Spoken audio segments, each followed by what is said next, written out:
first Madison Square Garden show, and then there was a set break, and it was the first time that you guys had actually performed on Letterman. And I remember all that happening sort of in the same day for you guys.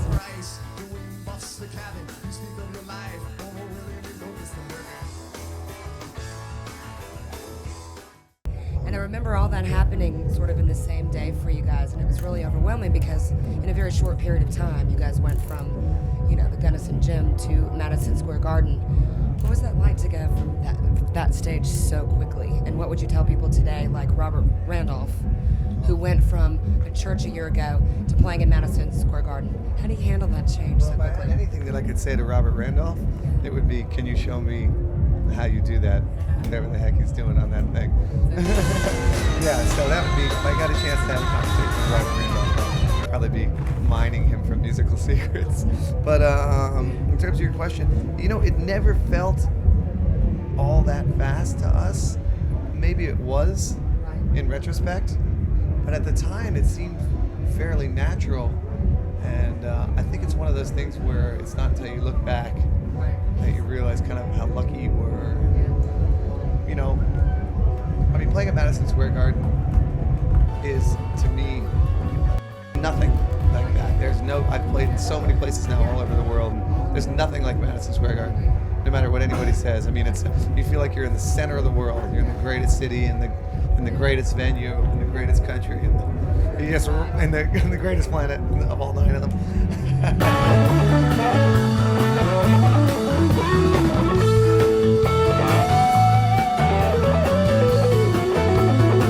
Rolling with it, I think, at the time, but enjoying every second of it, you know? Yeah, exactly.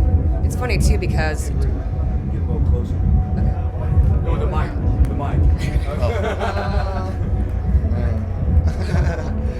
It's funny, too, because seeing you in there with the members of the Grateful Dead who've been through so much over the years and really set the stage for live outdoor performances like this, you know, there was a difference distinctly between their East Coast and West Coast fans, and I think that happened for you.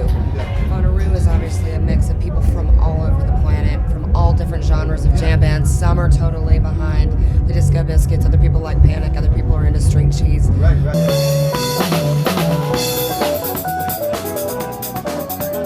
We started playing at 5 a.m. The guys from Galactic showed up.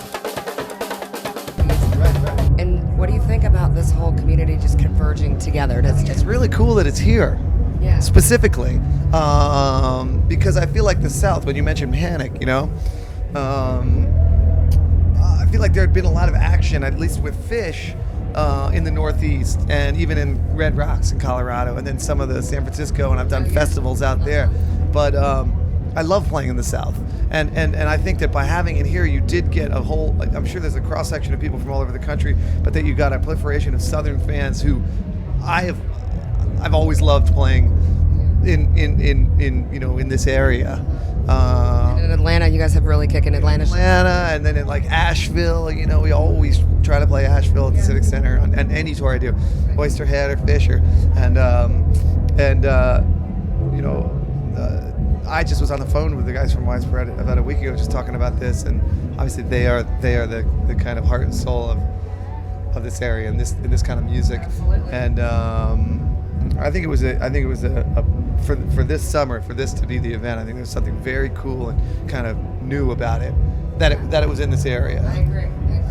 Especially because, you know, there's been so many festivals that were on the West Coast or the East Coast specifically, you know, and it was really interesting because people really thought that you would never ever play with Panic, and you did. I don't know, I think... Well, let me say something about that. Anybody who thought that we would never play with Panic doesn't know that we used to only play with Panic. Yeah. I mean, and the Horde, everything. Even before the Horde, my first 2-week tour ever was with Panic, and their first 2 week, we used to come down here and warm up for them in clubs. They used to go up to the north and warm up for us in clubs. They absolutely remain to me, I feel like some of my closest friends in the music industry.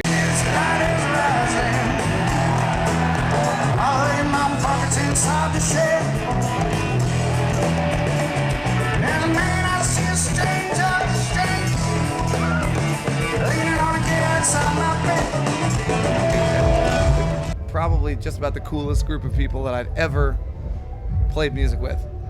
And we used to go out and drink Jägermeister and party down together all the time, and we kind of went our separate ways as our careers took off. But you know, I just sat in with them out west too. I mean, I'd give anything to play with Panic. I'll play with Panic anytime they'll have me. For Trey, and then Trey has to go off and do a bunch of stuff, and then we confirmed Trey and Gorf in the same day. It was ridiculous. It was we all went for buffet for lunch on that day. It was crazy. And here we are at Bonnaroo. It's the same thing. People can't come together. People can camp for 3 nights and party down, and it's not, you know, this kind of whole vibe I've been reading about, the fact that live music is going down the tubes. It's actually not true out to the audience. But I'm trying to use every tool possible instead of just energy. You have energy, but with harmonic depth that also has a power of its own, with rhythmic depth, and trying to re-advance the language of music.